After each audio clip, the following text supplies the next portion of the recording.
Hello, welcome to Penn State Sports Night. I'm Taylor Brennan. January was a crazy month for Penn State athletics with some major achievements and some sad defeats. Number 4, Penn State men's hockey was defeated this Saturday by Princeton at the 5th annual Philadelphia College Hockey Faceoff.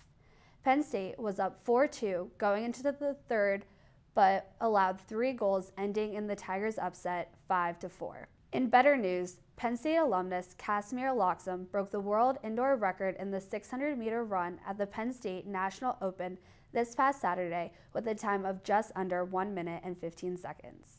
In other good news, Penn State cheerleading won the 2017 World University Cheerleading Cup in Team Cheer Premier Small Co-ed Division, beating the previous year's 5th place. Penn State cheerleading also finished in 6th in the Team Cheer Premier All-Girl Division. January was quite a ride for Penn State athletics. I'm looking forward to more exciting breakthroughs in the months to come. Welcome back to Penn State Sports Night. I'm Mike Marcantonini alongside Jack Hirsch, and we're here to talk a little Penn State basketball. Jack, the team's 12-10 right now, 4-5 in the Big Ten, so pretty decent season with a young team so far. Last game coming off a 71-67 win over Illinois at the Bryce Jordan Center. Lost the 3 games before that, so it's good to get a win on the home court. So let's start out this segment talking about Tony Carr. Team's freshman point guard had a phenomenal freshman campaign so far, averaging 11.5 points per game in 31.4 minutes per game as a freshman. Had the game-winning free throws against Minnesota a couple weeks ago. Had a career-high 24 and a tough loss to Indiana. What have you liked so far from this kid this year? Yeah, and this is actually a guy I got the chance with to speak today. So, look, I think he's the best player on the team right now. We knew he was going to be good coming in, and then he comes out his second game and scores 20 points along with Lamar Stevens. He's got great chemistry on the team with a bunch of guys from Roman. Right now, his slash rates are .363. That could get a little better. Shooting 80% from the free throw line, and he's shooting 38% from 3. That's just not something we expected to see from him earlier this year. He's also the 3rd leading rebounder on the team as a point guard. He's listed at 6'3". He might be a little closer to 6'4", 6'5". He's grown a lot since his senior year where he was listed as 6'1". So that's definitely a big advantage when he's 3rd on the team in rebounds and points, and then 1st in assists. So we're getting he's got the future to be maybe like a kind of a Michael Carter Williams type of player, walking triple double. And to me, I think the rebounds per game stands out to me. Almost averaging 5 rebounds per game as a point guard. So he's not the strongest guys, but he can be physical down there and come in off the weak side, grab a couple rebounds. Sure, certainly. 3.8 assists per game too. Also has got to stand out. Certainly, the surprising thing is that he has gotten a double double with rebounds before Lamar Stevens does. And then another forward we can talk about, in addition to Lamar Stevens, is Peyton Banks, somebody that's been really carrying the team of late with his 3-point shooting, if you want to talk about him. Yeah, this is a guy I like a lot. Peyton Banks last year averaged just under 10 points per game. But this year he's really come on strong. He's not starting every game. He's more of the 6th man on this team, 7th man, call it what you will. But when he gets into the game, he's been efficient. The last game against Illinois, I was really impressed. 4 of 5 from 3-point range, had 17 points in the game, the second leading scorer behind Shep Garner in that one. Has 3 20-point games this season, is also shooting 40% from deep. So one of the best 3-point shooters in the Big Ten this year. And it's a guy that you wouldn't think about, doesn't get a lot of hype across this Big Ten conference, which with the other elite teams in the conference. But look, Peyton Banks quietly having a solid season, averaging just under 12 points a game. Yeah, and he's one of those players you just really love to watch play the game. He's got this smooth movement to him. It's almost like watching Robinson Cano hit a baseball. It's just really, really fun to watch. Really fun guy to watch. Yeah, and one of the thing about Banks is, he's not in there taking 15 shots a game. No, he may absolutely get not. 7 shots, 10 shots. But he makes them count. There may be games where he gets more, but he's efficient when he's able to get there. Like I said, 4 or 5 last game against Illinois. He's making the shots count when he gets to take them. Yeah. Let's talk a little bit about the remaining schedule for this team. Like I said, 12-10 right now, sitting at 4-5 in the Big Ten. Trying to creep up to the middle of the pack before the Big Ten tournament. But of the remaining games left, which ones stand out to you? Well, first of all, you have to look at the schedule, and you see that 7 of the 9 teams that they play have worse or equal to conference records than Penn State does. So they're kind of finishing the schedule on kind of an easier note after getting the away games at Purdue and Wisconsin out of the way earlier last week.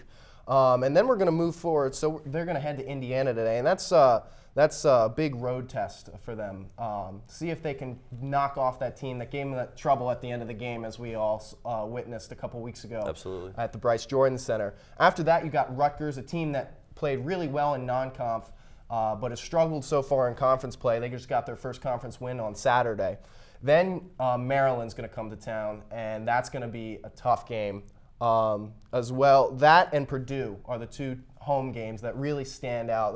Those are the games that the fans want to go out to. Maybe we can get that curtain taken down one more time at the BJC. Yeah, you'd hope so. I mean, a tough loss to Purdue when they played them on the road a couple games ago, and Purdue is a really tough team. No doubt. I mean, we saw Caleb Swanigan just tear them apart down low.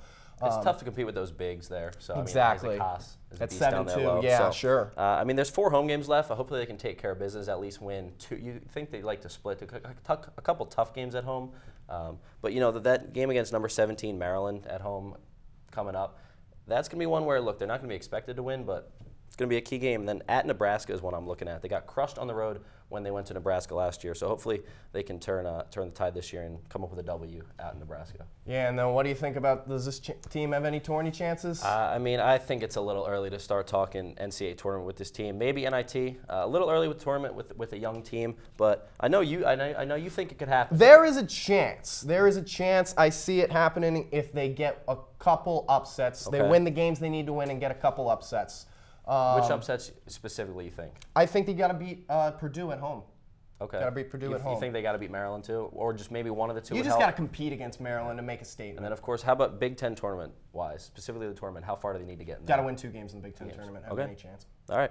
We will see what happens, tourney or not. It's been a pretty solid season for Penn State basketball. We'll see how they finish up. For Jack Hirsch, I'm Mike Marcantonini. Stay tuned. We'll be right back here on Penn State Sports Night. Welcome back to Penn State Sports Night. I'm Ellie French alongside Aaron Johnson.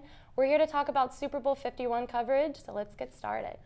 Aaron, I want to first talk about Patriots tight end Rob Gronkowski, who's been on injury reserve since early December. Obviously, been a huge guy that the Patriots have looked to in the past to make crucial plays on offense. So having Gronkowski not in this game, how is that going to affect the Patriots offensively? Well, Gronkowski's been out since December with the back injury, and the Patriots have continued to play well throughout the whole season. So I think not having him won't really affect the Patriots' play for this weekend, which is good for them. Okay.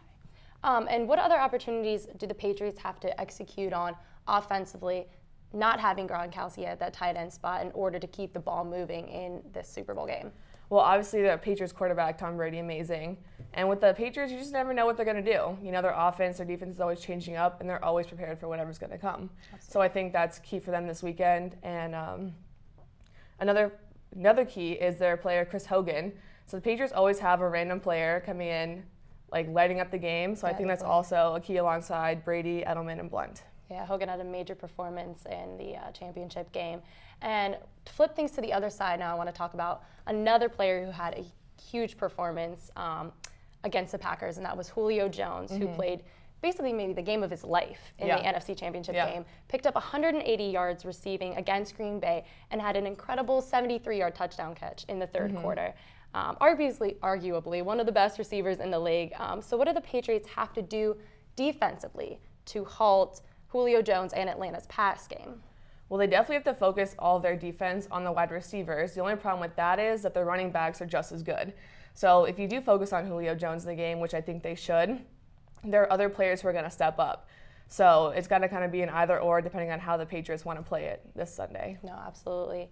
And now to flip things again, obviously talk about Tom Brady, 3-time Super Bowl MVP, making his 5th Super Bowl appearance with the Patriots, and also want to talk about 2 former Boston College quarterback Matt Ryan for the Falcons, who finished the season with a league best passing rate of 171.1 and has led the Falcons to 4 playoff appearances in 5 seasons. So I'm just going to ask the basic question, who do you believe is the better quarterback in this matchup and why? They're both good quarterbacks for different reasons, but I think Brady has the best experience, especially in the postseason. So I think he has the experience just career-wise, but also he's played in so many different championship games and the postseason. So I think that he's going to go in with a little bit more than just being a good player, with the experience of knowing how to win a game like this. Absolutely, he's got the track record for it. So, and then just want to talk about a lot of people predicting, obviously, because of Brady's track record and the Patriots just being an incredible team on offense. A lot of people predicting that they're going to win their 5th Super Bowl title, like I said, due to those past performances and Tom Brady being the guy who's led the Patriots each time. So what does Atlanta have to do to prevent the Patriots from walking away with that 5th Super Bowl title? Well, Julio Jones is going to have to show up during the game. You know, he's got to come out and he's really got to play well. Ryan's got to limit his mistakes on offense because that's what they're going to do. They're really going to pressure him. The defense is going to come at him so hard. They know they have a good quarterback on their side, so they're going to push in to make mistakes. The defense has got to protect their quarterback, and obviously the wide receivers and the running back need to come out and play their best game. Definitely, absolutely. And Atlanta going for their first Super Bowl win ever in franchise history. Last Super Bowl appearance was Super Bowl 33, which ended in that 34-19 loss against the Broncos that was led by the legendary John Elway. So what factors attributed to Atlanta's success this season, and how will those factors help them to possibly walk away with their first ever Super Bowl win? Well, they definitely have the best offense in the league, and that's key to their success. So they're going to have to come out, like I said, they have to play their best offensive game of the year. You know, right now the stats don't matter. What everyone tells you, how good you are, it doesn't matter. It all comes down to how well you play on Sunday. That's true. And so the wide receivers have to catch the ball. Matt Ryan's got to play his best game.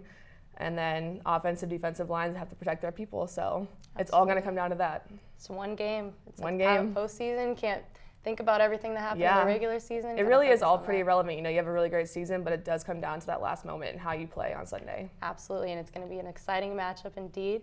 Well, thank you guys for tuning in on this week's episode. We'll catch you guys next week on Penn State Sports Night.